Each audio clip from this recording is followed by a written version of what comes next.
Welcome back to step 3 in my 4-part series of the home buying process. In this one, we're going to cover making an offer and negotiation. The subtopics are going to include researching comparable properties, crafting a competitive offer, negotiation and counter offers, and last but not least, accepting the offer and signing the contracts. Ready? Let's go. Researching comparable properties. When it comes time to make an offer, you want to do this or have your agent do it. Most likely it'll be your agent if you are working with an agent.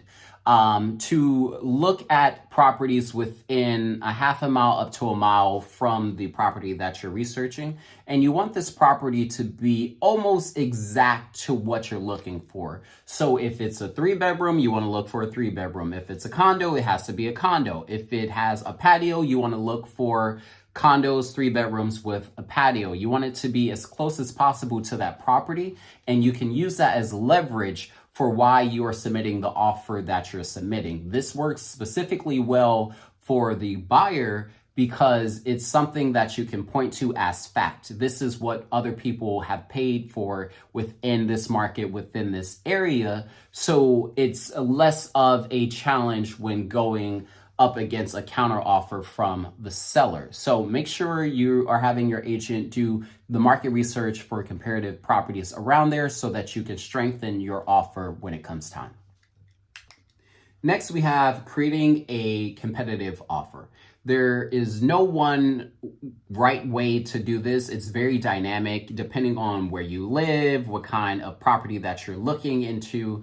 But there are small things that you can do to make your offer more competitive than other offers, such as waiving the inspection. And not that you have to waive the entire inspection, but you can waive things like cosmetic fixtures around the property. Like you're not going to go back and ask the seller to give you $1,000 off of the offer because, you know, the door handles are rickety and some of the walls have holes in them. You can do that if it's not a competitive market at the time, but that's just a very light example.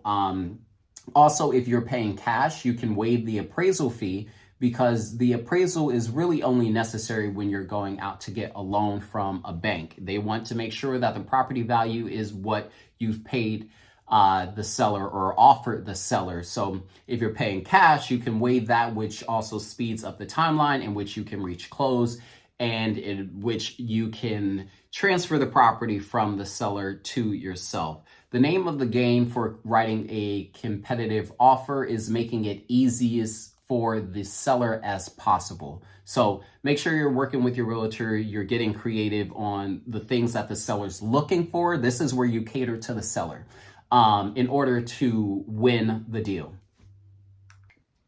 Moving along, we have negotiation and the counter offer. With this one, it is expected that you're going to have back and forth negotiations between you and the seller. Specifically with me, I always go under what the seller is asking for because my job is to get my buyer the property for as cheap as possible. So going in with an offer that is $20,000, $30,000 under, I'm expecting for the seller to come back to us with a higher price. Another thing about this is it's not always the price. Most of the time it is the price of the property, but there are certain circumstances where the seller's not just looking for money. They can be in a situation where it's an emergency and they want to get out of this property as quickly as possible. So things like a quick closing, or if you're paying cash for it, which also lends a hand to a quicker closing, can also be a leveraging tool for you in the counter offer negotiation phase. It's very straightforward. Last but not least, we have the acceptance of the offer and signing the contract. That one is pretty straightforward as well. You've come to a meeting of the minds where the price is something you both agree on, the terms and conditions are agreed upon, and it's sort of like a soft acceptance because after this you go into attorney review where your attorney is going to actually go through all of the details and make sure that you as a buyer, you're being represented and protected from anything that may come up within the long written contracts. So this part is very simple. You sign the contract and then you let your lawyer handle the rest, because they know much more than you, and they very much know more than myself, which is why we have attorney review, because the legal part is just a whole nother ball game. So sign the contract and move on to the next step.